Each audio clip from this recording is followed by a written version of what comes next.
Divergent thinking is a thought process used to generate creative ideas by exploring many possible solutions. It typically occurs in a spontaneous, free-flowing, non-linear manner, such that many ideas are generated in an emergent cognitive fashion. Many possible solutions are explored in a short amount of time, and unexpected connections are drawn. Welcome to Minds in Formation.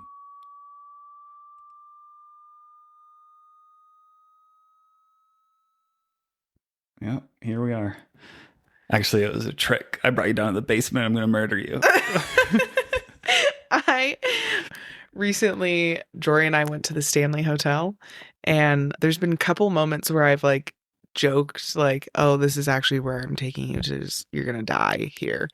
And finally, the fifth time I made the joke, he was like, it's getting a little weird. Yeah. Yeah, he's like, that might be too much. I'm getting a little concerned. It's coming up too often. I was like, yeah, you're right. It might be a little weird, but just keeping you on your toes, Yeah, I have to be careful sometimes because I can have a morbid sense of humor, and I can't help it. I like to cut just a little bit because the best jokes, they have a hint of truth to them, Oh, yeah. So when you can find the perfect balance of cutting someone just a little bit, but in a hilarious way, not overly mean, it's the best. Mm-hmm. But I ride that line, and I have to be careful, especially at work. I'll look around sometimes and be like, dude, did anybody hear that? I'm out here just talking crazy in the open. Have you ever had a moment where that line you thought was maybe back a little bit more, but for the person on the receiving end, it was over the line? Yeah, for sure. And I'll feel bad too, kind of empathetic in that way. As far as if I ever think I hurt someone's feelings, I'll be like, oh fuck, it'll make me feel bad. I don't like that, so I'll go up and I'll be the first one to apologize if I think I was a little too much with somebody. Yeah, this is how I roll, though. I can't hold a grudge, even if somebody else is doing something terrible. It happened not too long ago. Somebody was being super shitty, and I reacted to them. Mm-hmm. But then it was created this weird energy. So I was like, oh, whatever, dude, I'll just go apologize. Even though I think what I said was accurate, I'll just do it anyways. And I felt better. So I was like, all right, cool. Do you think I think I have a easy time letting things go, I feel like, for the most part as well. But I think sometimes when I think of people wronging the people I love the most, it's almost like it's easier for me to hold a grudge on those people versus the people who have directly wronged me. For sure. Yeah, that's 100% true. Yeah, that is 100% true. Totally have found that to be accurate for myself. Because again, I'll let shit go. People can do horrendous shit. I'll be like, no, I'll give you another chance. Or I'll at least be nice to you and try to keep the peace or whatever. But especially with my kids, if anybody is causing them distress, oh man, you're lucky we're in the age we're in because... because I don't want to go to jail, there are times when. Yeah. Dude, my sister called me the other day, and really, we talk to each other 3 times a day, if I'm being honest. We call each other way too much. Damn. But she called me the other day, and she said she took my niece, who's 3, to a park, and she was there playing at the park, and my niece is a very tender-hearted little kid. Loves to share with others and wants to engage with everyone that's around her, very trusting. And she said that Nova came back to my sister and said that, Mama, this girl told me that she doesn't like my clothes. And I was like, I would beat up a little kid. And that later in the car on the way back home, she said, Mama, that really hurt my heart. Ooh. That girl said she doesn't like my clothes. Yeah. I was tough. Oh, it made me angry at a child. Yeah. I remember when the kids were small and having that happen. You'd be at a playground or a pool where there's a water slide and there's a line, and you see someone getting shovey, some other little boy or even a little girl, because who knows, at that age, it's just whatever. It's free for all, right? But somebody's elbowing them around, and they're a wobbly little toddler, and there's a 5-year-old that's like, hey, get out of my way, I'm next. And I'd be looking from across the way. Be I want to suplex a kindergartner right now. Do that shit again. It's those social situations too, where both kids are really being tested in the moment. Yeah. Right? Like, is the kid being affected by that gonna like stand up for themselves in the moment and be like, no, like I was next in the line. You get behind me. Yeah. Yeah. And it's probably important to let those things play out because parents, especially of young kids, you know, everyone's heard about like helicopter parenting and stuff like that. And the smallest thing happens and everybody freaks out.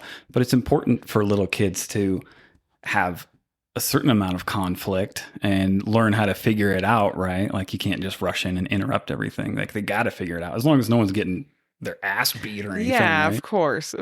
I think it's interesting though. I mean, I don't have kids, so I don't know exactly how I would handle it in real life right now, but it's like when I talk to my students a lot, sometimes I see them get flustered if they have to enter a conflict, like even if it's just a small disagreement. And it's interesting to see like kids that deal with conflict regularly and how they handle like a certain threshold versus like there's really conflict avoidant people, obviously, right? And to sort of like it's interesting to see how they like not only how they interact with conflict, but how they either just completely try to run away from it and like do other crazy shit just to avoid a conversation or a potential like punishment or something versus like the kids that are just like, oh, all right, just like tell me how it is. Mm-hmm. Yeah. Yeah. And when they do have conflict with each other, you'll see that play out. I mean, I see it play out with my own boys. For instance, I could almost guarantee you could have run the same simulation twice. With one of my sons, if he's out running around and someone around his age is like starting shit, it's on immediately. It's go time. With the other one, it'll avoid it at all costs. You know, it's just not his style. Like he won't deal with it. Just like, yeah, whatever, man, out of there. Yeah. But it's like what kind of dictates how that works out. Because again, thinking about my own kids, they're almost exactly a year apart. And a part of you almost thinks that they're going to be the same. You know, they got the same parents. They're born close together. Mm-hmm. They grew up almost as twins, but they're vastly different personalities. Yeah. Even though their experiences were relatively the same. Yeah. It's, I don't know. It's about nature versus nurture. Yeah, right. Kind of get into it a little bit. Yeah. I was recently binged this reality show. I don't remember what it was called, but it was about the different styles of parenting. And there was like free range, helicopter, strict, disciplined, like all these different types that they categorized, and they selected families that like really embodied each category throughout, like from across the country. And they ran like social experiments on them and their kids to see how their kids would respond. And like the first test was jumping off of a high dive. And like, are you going to force your kid to get over the fear in the moment and jump off the like high diving board? And like, how are you going to support them in doing it? It was really interesting to see like, and what you're not necessarily looking for a result, I guess. And there's some kids are going to jump, some kids aren't going to jump. Like that's just how it's going to be. But how it's a social experiment more for the parents, but in the moment, the parents think it's a social experiment. Like, can I get my kid off the diving board? Like, and so they're doing everything they can to try and get the kid off the diving board. And it's, some of them went like crazy, like, get off the board, like, get off the board. You're going to jump, go get off the board. And then some of them were like, if you want to do it, you can, if not, no worries. And then, or others were like, do you want me to be at the bottom ready to catch you? Like, what do you need? Like, it was really, I don't know. It's interesting to see like how we're all raised differently, right? We all have our own experiences, even like your sons are only a year apart, right? But clearly they experienced reality, or they perceived their own reality in vastly different ways. Totally. It's a trip. And I think you learn, I mean, you know from your work, it's like you're saying with the diving board thing, you have to vary your methods with every personality. Like you might have one personality that comes into your office that you're trying to help. And I mean, I don't know. Do you think that you vary your techniques a lot? Because oh, totally. Yeah. Like you kind of cater to each personality or each energy or whatever the situation is going on. Yeah. And yeah. And again, with mine, it's like same thing. If they're both doing the same exact situation and I was encouraging them or discouraging them or whatever, my approach would be vastly different. One of them, I'd be way more stern. I'd be like, get your shit together, dude. What the fuck? And another one, I'd be like, come on, let's talk about it. Relax. Yeah. Yeah. Oh, You know, the human experience. it's a trip. It does bring up interesting, albeit maybe somewhat unsettling conversation for some people, because some people don't like it. But it's like the whole topic of free will, and how much free will do you truly have? Because again, we're talking about these personalities and how you look at the world, and they're all vastly different. But did you create that? At any point in your life, did you decide that was how you were going to be? Because you didn't have any say in your genetic makeup, or who your parents are, or what your environment was. And, you know, the way that you see the world, even as a small child, you just kind of snap into reality. Kids like to say spawn in, like I just spawn into different things. But it is like you're 3 or 4 years old, and just like the lights like kind of come on, and you start being able to form some memories, and you're just kind of snowballing down a hill. Life is just happening. And so how much say do you have in the person that you actually end up, and the decisions that you make? Because thoughts and decisions just kind of come to you, right? You know, certainly there's times where you sit down and you think something out or whatever. But again, is that just kind of your program? Like that's just how your brain is essentially coded to work because you are the way you are? Or did you decide like, I'm going to be this type of person? Or did it just happen? Yeah, that's a really interesting. It makes me think of like how our subconscious thoughts, right? They're always there, but we don't know what they are or where they are or what they are. And then at some point the subconscious becomes our conscious. So are we making like small decisions that kind of form our subconscious that then lead to conscious? Does that make sense? Are you following that? Yeah. Yeah, I mean, I think that is true. Like they're little building blocks. Yeah. Like just even small things though. Like what are you intaking throughout the day? Like what are you seeing? Like what are you thinking about just like as what's crossing your mind as you're seeing the things in front of you? Yeah. But then, there's this kind of never ending argument that, and I'm not going to explain it that well. Like if anybody really wanted to dive into it, Sam Harris has a few talks. He's like this neuroscientist, and he has a few talks about the free will concept, and he breaks it down in this really interesting way. But if it is all like coding, it's like even your ability to make those decisions to say like, I'm going to eat healthy, or I'm going to go to the gym, or I'm going to be positive or whatever, it still almost goes back to your operating system that is in place, the ability to make that decision. Because look at like an addict or like a homeless person that's got all kinds of fucking problems, right? Nobody wants to be there. Nobody thought to be there, but they many times seem trapped, and it's just like their wiring or their operating system doesn't have the tools, like whether it's discipline or whether it's like an actual mental disorder. I mean, that's kind of different, right? But like nobody wants to be there, but some people seem to not have the tools, the equipment, or whatever you want to call it, to be able to get themselves out of it. Yeah. I think too, like when people realize that they're in that place, I think a lot of the times hopelessness, which is like such a powerful feeling, I feel like, over the human body, like at what point do you lose that hope and just kind of accept that this is like, oh, like this is where I'm gonna be now? And so do you lose the ability to have that want for discipline or whatever it is? But yeah, that's a good point. And people are highly adaptable, right? Like anything can be normal.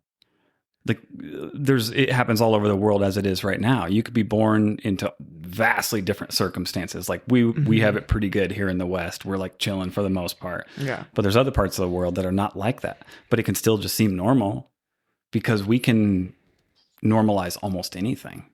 And there's like periods of history where crazy shit were going on, like World War II shit, Yeah. like that somehow everybody got on board in Germany once upon a time to think this was normal. This is cool. This is what we're doing. So like our minds are so weird like that. We can get caught up in shit and just be like, yeah, I guess this is what's happening now. Okay. Yeah. Do you think this is a little bit of a crazy segue? I'm going to take a sharp left right here. But do you think that could be why a lot of governments and like including the US, I think we're loosening it up a little bit, but like don't want psychedelics to be kind of used in a medicinal way because of the like, right? Like there's a lot of research on like the increase in neuroplasticity from it, especially in psilocybin, right? Like, and being able to make those connections and stuff, obviously, I believe would make a person less likely to succumb to that kind of like group think, right? Right. Yeah, I think, in my opinion, and it's maybe a little like conspiracy theorist, to a degree, but I think it's twofold. And maybe it's not even conspiracy theory, actually. Maybe this is just fucking how it is. But yeah, I do think there is a control element. The government in general, or not even say the government, the powers that be, like they, whenever we talk about they would probably prefer people to be more sheep-like. Just keep going to work. Just shut the fuck up. We'll like give you some scraps. Just keep it going. We don't really want you like expanding your mind and thinking about all these grand topics, because that would maybe hurt the bottom line of whatever agenda or money-making fucking thing that's going on. So yeah, they probably would prefer people to just get behind the person in front of you. Don't think about it too much. Keep it moving. Cog in the machine, right? The same way people say the education system was kind of originally founded almost in that way. You got the bells, do your shit. Next. Perfect if you're going to the factory, right after you finish school. You're already used to it. I know the deal. Do what I'm told. Shut the fuck up, and then just try to get to the next step. And there's a lot of that happens in life. So yeah, I do think there's a control element, and then there's also the unfortunate fact that the medical industrial complex, I guess we could call it, wants to make a lot of fucking money. They already do, and they want to keep that money printing machine running for as long as they possibly can. And psychedelics can like straight up cure like addiction and mental disorders and stuff, but then nobody's going to buy your fucking pharmaceuticals, your antidepressants and your anti-anxiety medication and all that shit. I know. Think about how much money, right, the pharmaceutical industry is making off methadone right now. Yeah. So much money. Booming. So much money. So, and that's obviously not a cure, right? It's just like feeding your addiction in a, I don't know, for lack of a better word, healthier way. I guess. But yeah, so why would they want to give you something that could cure that kind of disease? I kind of viewed addiction a bit of as a disease, but yeah, sure. Me too.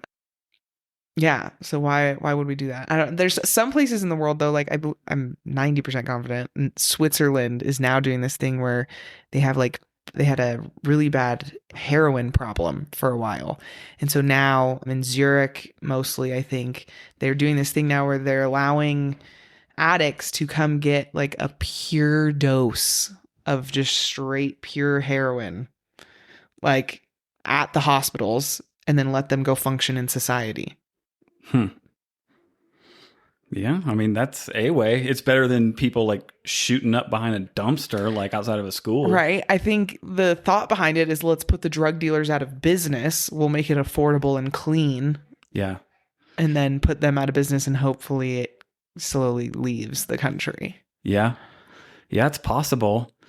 Yeah, I don't know what the answer is, because it seems like it can go sideways, because I think Oregon like decriminalized all drugs not too long ago. Mm-hmm. And there is this kind of thought process that like, yeah, you reduce crime because you don't have drug dealers and all this dirty money all over the place. You just kind of decriminalize or legalize everything and beef up recovery programs, and hopefully it kind of just like figures itself out. But it seems like it backfired there. And it was almost like drawing in extra like homeless people and drug addicts, because they're just like, oh, I can just go there and like be a vagrant and nobody will fuck with me, and sometimes get free supplies of certain things. They'll just like hand out syringes and stuff, which I mean, I guess, but it didn't seem to work. But it almost seems like here in America, we have a hard time, like hard time keeping our shit together. That's wild. Yeah, I don't know. Drugs are a crazy thing. I don't know. Anything that changes your brain chemistry a bit too. I Yeah. mean, even like psychotropic medication in itself is a crazy drug. Like, Dude, alcohol is one of the craziest. And it's everywhere. like, I don't know. It's funny that we experiment with like kind of changing our brain chemistry every once in a while and just like seeing what happens or like trying to make sense of it. Yeah, I think it's probably a normal part of humanity, or yeah, I think it's normal and it probably always has been, because there's a lot of instances where you can look back to older cultures and even some of these cultures that still exist today, like down in the Amazon or whatever, and they're like deeply connected to like ayahuasca ceremonies. Oh yeah. Or like natives in North America were super into peyote, and I think a lot of them like used marijuana too.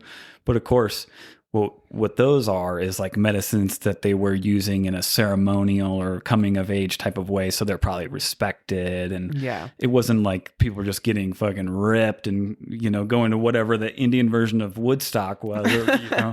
No, they were like up on a mountain trying to figure out their place in the universe, you know? So that's like a vastly different lens that you're looking at it through. But then compounded with the fact that now we have shit that's like super strong, made in labs, like methamphetamines and like fentanyl and all this shit, you know, it's just like cooked up in a fucking bathtub basically. And it's crazy strong and hyper addictive.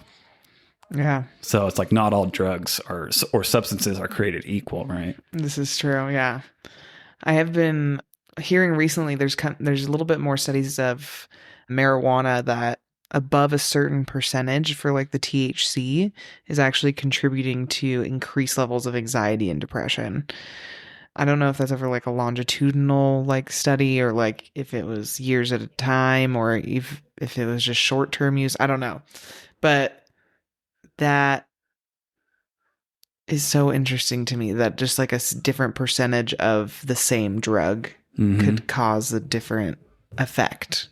Yeah, You know what I mean? It makes sense because I mean it's been being beefed up, you know, genetically. You know, they're just splicing all these strains and just trying to make it like stronger and stronger and stronger all the time. Where the shit that you would find wild, or even if you kind of cultivated it back in the day, would be nowhere near what we got going on right now. And I think, if I'm not mistaken, I think they're talking about like the addiction factor kind of like going up with that too, with that super high potency. So there's more and more that people just like smoke all the time. And if you say like, we'll just stop, they'll be like, oh yeah, sure, anytime. But then try it and have a legit hard time with it. Yeah. And people love to say it's not addictive, but at these stronger potencies, I think there are things coming out that be like, that might not be entirely true. Yeah. Yeah. Yeah, because any regular user, if you're like, you just have to stop right now, you're like, ooh, I don't like that idea. I know. I mean, I think about, I do wonder sometimes because it's been helping me sleep for so long. Yeah. Like, and I've tried different sleeping medications and it doesn't help. Right. Or like makes night terrors worse or something. So like, I don't know. It would suck. Yeah. I think my sleep would suffer greatly. Right. Yeah, and that's a common thing. And but it also does disrupt REM sleep. So a lot of people do use it to help sleep, but it disrupts REM sleep. So there is a concern that while you are sleeping and you probably feel better overall, you're not hitting that like deeper pocket. So you're missing out on a certain amount of recovery. But then that's a trade-off because like if you have chronic insomnia and you fucking can't sleep, well, that is really bad. Because I have issues with that too. And I've tried stuff and even just like CBD drops and like maybe helps a little bit, but you know, sometimes. And I really don't want to be put on like a sleep medication like for a long period of time. Like that doesn't seem good for anybody, in my opinion. Like that to be knocked out every night doesn't sound fun. No, and you know, some certain things work better for certain people. I've tried a lot of different medications, And for whatever reason, my brain chemistry has a horrible reaction to most medications. So like sleeping pills, if I take any type, and I've tried a bunch of them, if I take them for more than like 2 or 3 days in a row, like my entire mental health just goes cascading down to dangerous levels. And it's happened to me a few times, and I didn't quite know what was going on. And I was like, dude, I'm so fucked up. I don't know what's happening. Literally to the point where I'm like, I want to blow my fucking brains out. And then I like stopped taking it, and then it went away. And same thing with any type of psychiatric stuff. Like there's been times where people have tried to say, you know, like, well, a lot of times it was with sleeping as well. Well, they're like, take this one. It's like a light antidepressant, but it also has sedative qualities, and yeah, same thing. So I can't really like take any type of medication like that. Damn. Mm-hmm. Even some over-the-counter shit like Benadryl. If I take Benadryl, like Benadryl will do that to you? If I take it multiple nights in a row, yeah, I'll go downhill so fast. Oh my God. It's weird. I don't know what it is. That is strange. Yeah. Like, what about like cold medicine? Like even that is gonna... No. I mean, I've never taken it more than like a night or two. Yeah. But yeah. Weird. Yeah, it is weird. So I just try to stick with just like natural suggestions like melatonin and L-theanine and magnesium and just some of these like supplements that, so I have like an AM and PM, like little pill box I'm a super nerd about. Yeah. So that helps a little bit. And I think it also develops this like habit, because a lot of your sleep patterns are like psychological. That's why totally. Yeah. Yeah, that's why they talk about sleep hygiene being so important. Mm-hmm. Like you don't go to your bed is only for sleep and smashing. That's it. Otherwise, don't be in your bed. Like no electronics. Like lower the lights as you're getting closer. Like blah blah. All these things. So you kind of develop this little bit of a ritual. But I've found that even just taking my PM like vitamins, I think it helps with that ritual, because like. Sure enough, like 20 or 30 minutes later, I'm like, man, I'm good. I can kill the TV and pass out. Yeah, totally. I think that having a routine, I mean, the Pavlovian response is strong, right? Totally. Like it's such a real like theory for a reason, right? Like I have a very significant like bedtime routine. Like I have to take a shower before I go to bed. I like bare minimum, I have to like wash my feet and my face. Like I have to feel like I took a bath or bathed or showered or something before I get in my room. Yeah. And I have like I do a quick skincare, brush my teeth, and like check my phone for the last couple of things, and then like that's it, and I go to bed. Mm-hmm. It's like a very like simple, I say goodnight to my dog, and then I climb in my bed. Yeah. I think those things are helpful in a lot of ways. I like a routine, and maybe it's somewhat tied to my career and whatnot, and there could be something to that. But yeah, if I like wake up at the same time every day, and I work out relatively at the same time every day, and I eat my meals relatively at the same time, and I, for the most part, do the same things, you know, and while it can get kind of repetitive, I find that I feel the best, and my body feels the best, and I operate at my best output, you know? Yeah. If I stick to that, which we're killing right now because we're doing like a dry spell, you know, we're not drinking. So there's no reason to stay up late or anything. So even on the weekends, I'm like up at 6, ready to go. I'm like, let's fucking get in the truck. Let's go for a hike or whatever. And yeah, it's just nice, you know, it makes you feel a lot better. Oh, totally. You guys aren't going to drink for Halloween? No. Or at these coffin races? No. No, I know. Oh, wow. I know it's a little bit of a bummer because this is California sober though. Yeah, I mean, it'll be all right. It'll be all right. Yeah, exactly. So I'm not overly worried about it, but I like to flex those muscles once in a while. I'll do like certain diets or certain like dry spells or whatever. I'm just like, nope. I'm just locking in for a while, and then whenever it's over, go back to being a hoodlum. Yeah, that's a good point. Yeah. Should probably take myself a tea break soon. Yeah.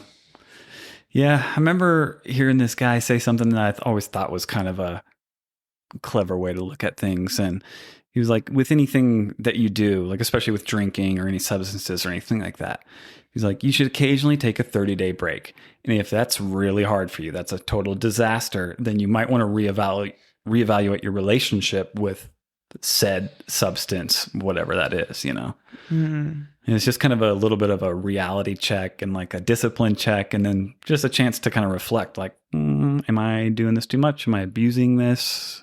Is this becoming a crutch for me? Whatever. It's important to think about, from time to time. Definitely, right? That's that 30 days, they say, takes 30 days to create a habit, 60 days to really solidify that habit. Yep. To have it be like second nature. Totally. Yeah, and we'll see how it goes, but I might do this dry spell for a while. Yeah. I haven't done like a longer one in a while, and it's not that I necessarily think I have like a horrible drinking problem or anything like that, but I don't know. As I get older, I also don't feel like my brain is like getting any like quicker and better or anything like that. And drinking definitely does not help, and it just like tanks my motivation. Like even just if we have a few drinks and stay up a little bit late, not even going crazy, the next day I just kind of feel slow and sluggish and unmotivated. Yeah. Good to take those breaks. Yeah, totally. Totally. You don't really drink too much though, huh? I really don't. No, I'm definitely like social drinker only. Like I think I've had the same pack of beer and like seltzers at my house for at least a year. Damn. Like I don't drink at home, like unless I'm going out or like it's an occasion or whatever. But yeah, pretty much just socially. Yeah. And so that ends up being maybe once a week at the most. Because I'm also typically a morning person. So like I want to do something on my weekend morning. I want to get out and go do something on either Saturday or Sunday.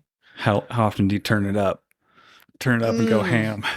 Oh, God. Actually, this Halloween party on Saturday 2 years ago was the last time I probably was the most intoxicated I've been out in front of people in a long time. I think Jess said something about it. Yeah, Jess. Hammered.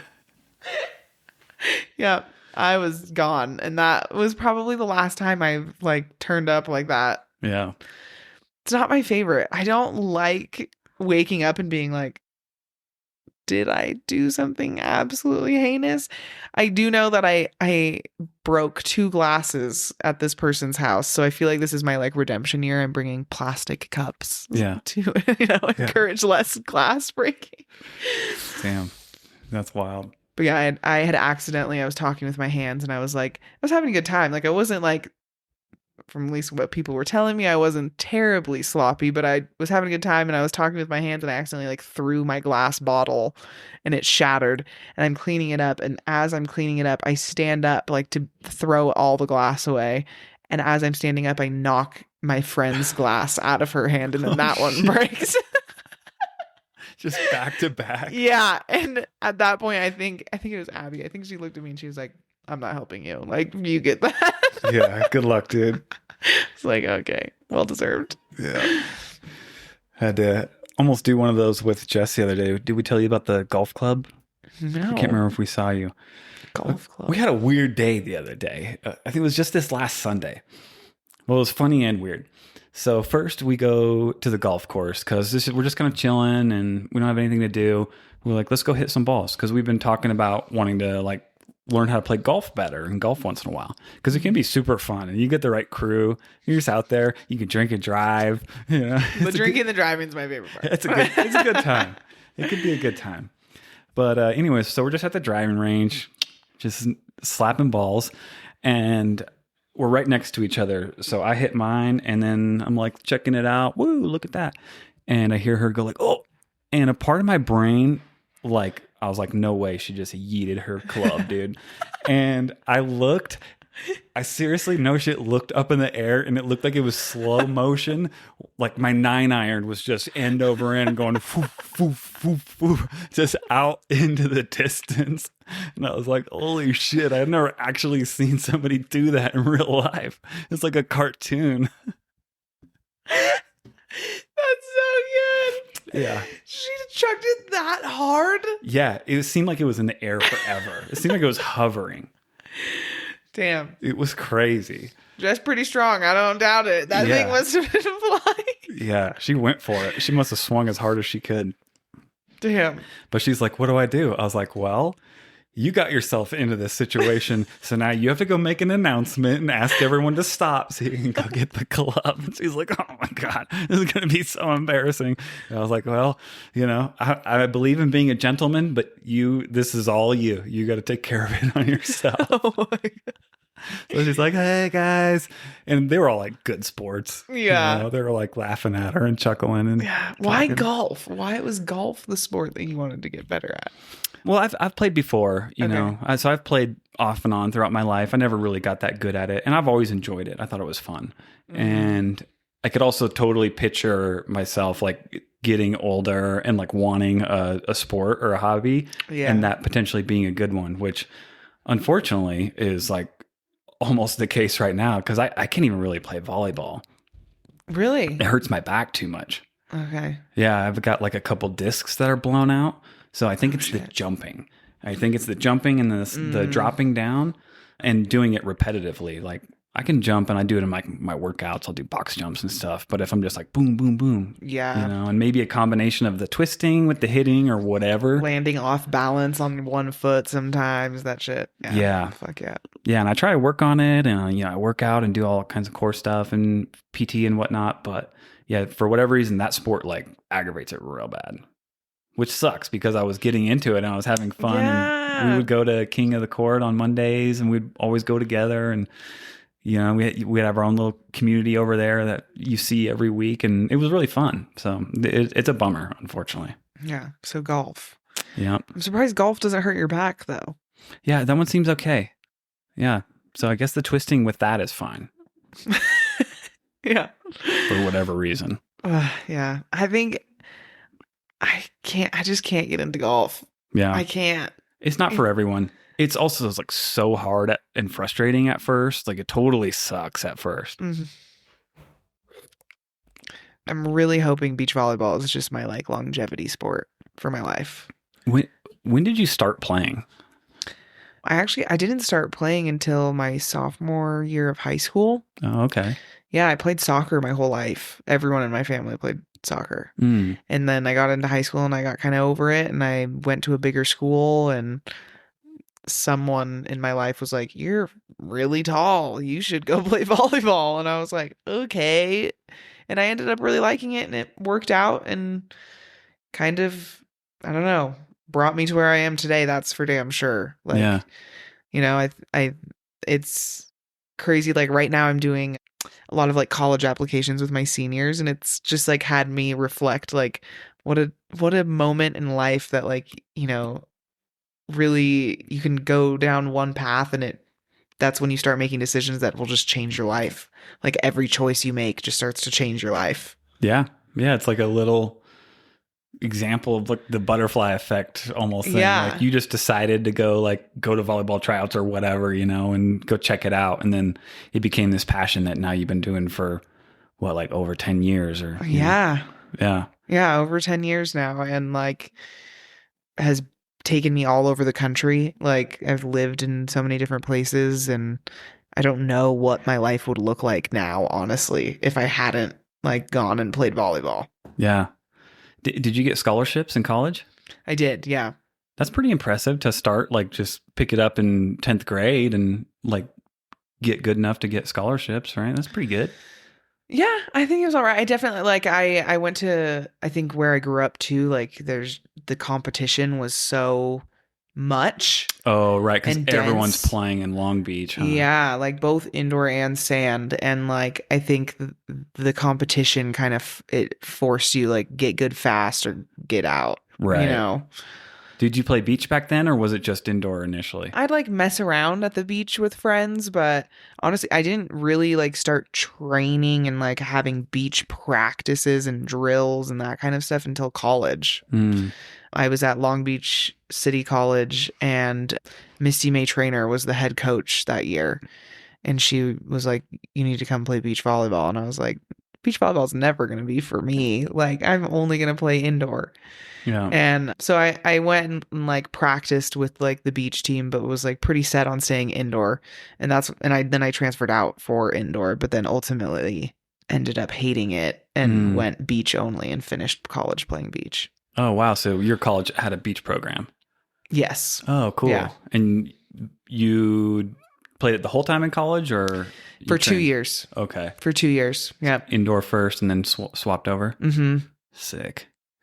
Yeah, you probably traveled all over the place back then, huh? Yeah, it was awesome. And now, actually, this last season was her first season. My captain from my beach team in college took over our beach program. Oh, And shit. it's been so cool to watch this like transition of like, somebody I played with like is now running this program, and they'll have like alumni weekends, and it's just so cool. Like, it's just been such a highlight of my life, honestly. Yeah. Yeah, Like, and I that's think, rad. it's why part of the reason why I connect so well with Jess too is like it's like a different understanding. I don't know. Like, Well, that's how you met. I mean, we wouldn't know you yeah. if it wasn't for that. If one of y'all didn't play, we would Yeah. probably have never met.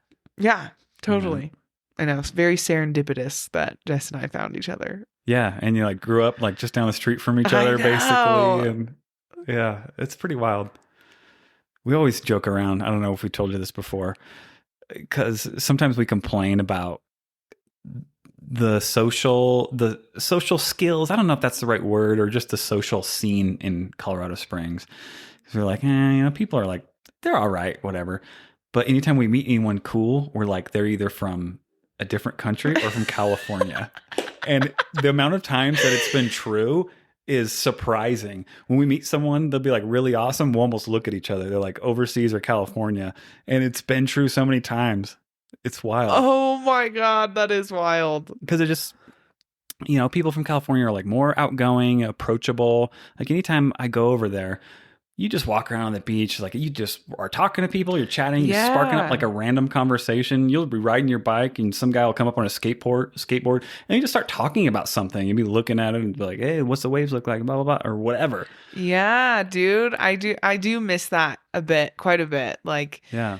Long Beach, especially, and at least to me, I'm obviously very biased, but just it was such a good place to grow up, and such a great place to get to go back. And like, Mhm. I agree. Like, it's different here. People here are nice, I Yeah. would say, but I don't know if I feel the like genuine kindness. You Right. know what I mean? That difference of like, you're nice, but like, you're not kind. Right. You Yeah. know what I Or mean? not Like, or not real open or yeah, whatever. yeah, Like, yeah, there's a yeah. little bit of there's like a barrier. Like it's like polite, but there's a little bit of a barrier. Yeah, I mean, I can't tell you how many times I've like been out in Long Beach and like, I don't know, you make a friend because you're like, oh, dude, looks like you're like struggling putting that in your car. You want some help? Like, or like, I don't know, you're sitting at a bar and the person with you goes to the bathroom and the person next to you is like, oh, what are you guys here doing? Like, you guys want to come hit this place next with us? Like, let's take a walk. Or I think that has to do with it too, is utter lack of walkability. It's Yeah. like my number one. I do love living here. Like, it's very like, I don't know if I would ever want to live anywhere but here or Southern California. Right. If I'm going to be in the United States. Like, Totally. I'd live abroad, but in the US it would be Colorado or Southern California. Yeah, pretty much.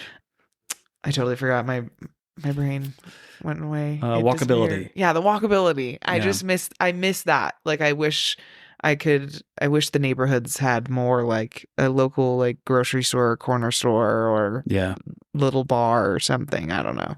Yeah, that's huge. That's probably a huge aspect on that kind of level of community and yeah, mixing it up with the people that are near you. Mhm. Because in a town like this that's spread out and that's not walkable and you don't really have that type of atmosphere, yeah, it's just like you're at your house, like by yourself, unless somebody comes over, and then you're in your car by yourself going to a place and doing a thing. And then, yeah, there's no time to just kind of like mingle around as much. Yeah. Or even just like places that would kind of cultivate that community. You know what Yeah. I mean? Like a good example, I guess, of it would be like just randomly Red Leg Brewery, right? Yeah. Like, it's a place that cultivates like conversation with your neighbor, Mm-hmm. right? Like, oh, you want to sit on the lawn? Can I sit next to you? I got to put my blanket down next to you. And then you like that, like, like there's not as many places that cultivate that kind of community, I'd say. Mm-hmm. Whereas, like, I don't know, I think of other places, and even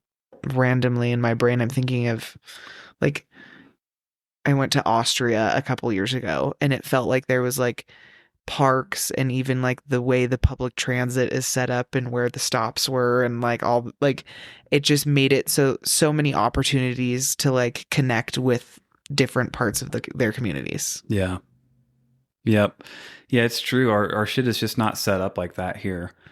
But on a positive side, I would say you can meet really cool people.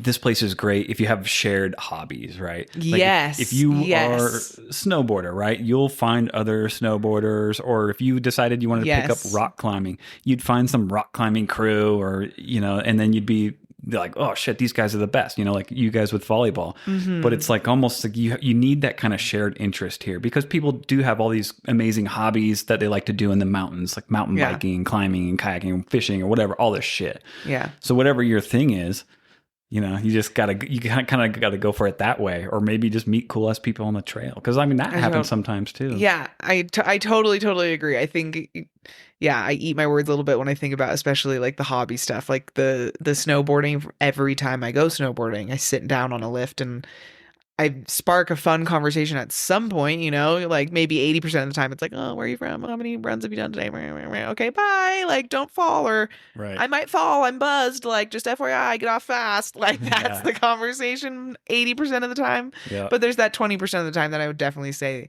I always meet someone and they're like, oh, we're going to stop. Do you guys want to go grab a beer? Like, Totally. so yeah, I agree. The hobbies. People in Colorado love their hobbies. Oh, big time. That's like why people live here, right? Yeah, totally. And I was laughing with Jess and Meredith actually while we were hiking in Telluride that I feel like in a lot of places in the US in comparison, like the extreme sports people in Colorado are the most extreme.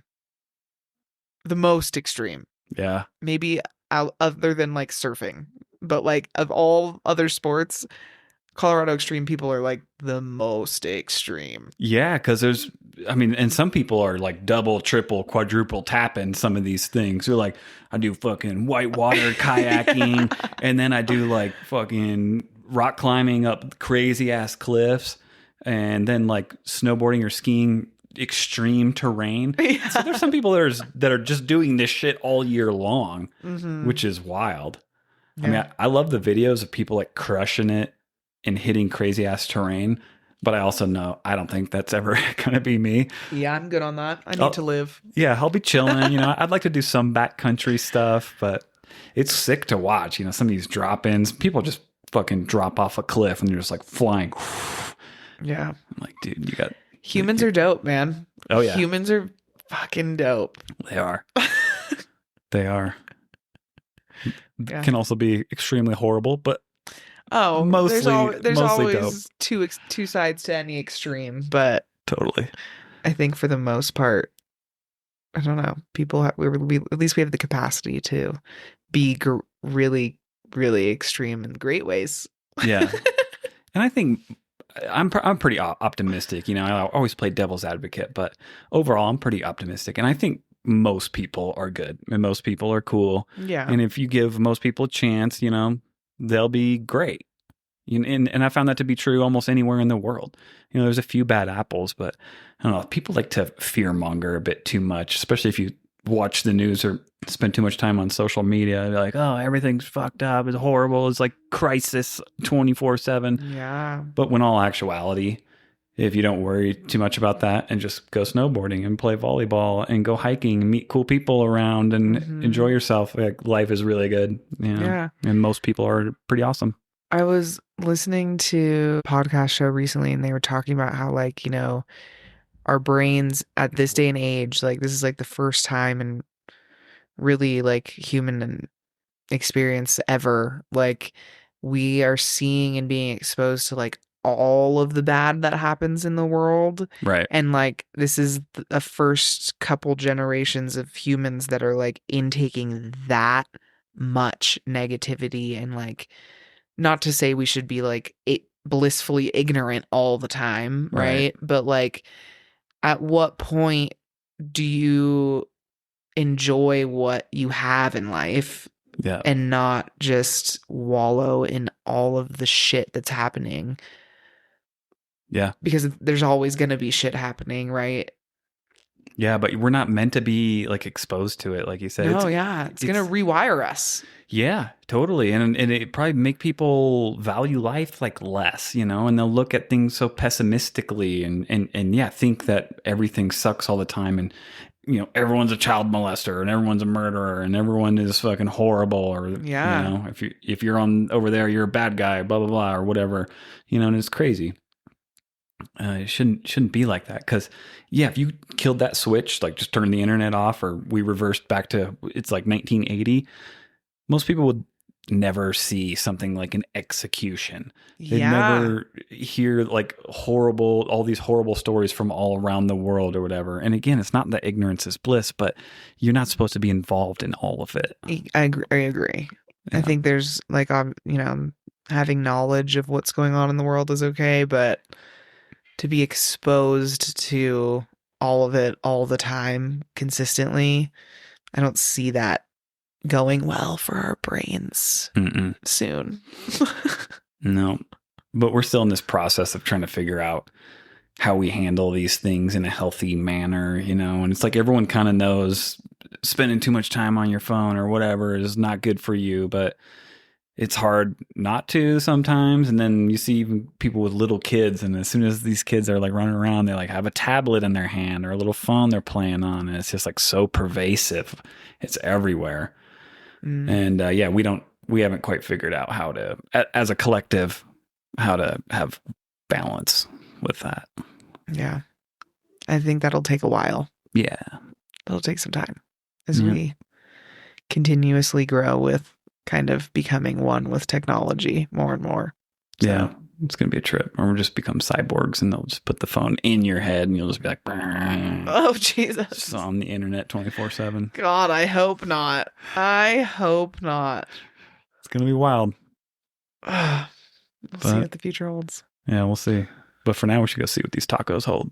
Yeah, I'm ready for some shrimp. All right, let's do it. All right, sweet. Well, good chat. Thanks for coming. Thanks for having me. Thanks for listening, everyone. Please make sure to like, comment, and subscribe. It really helps the show out. See you next time.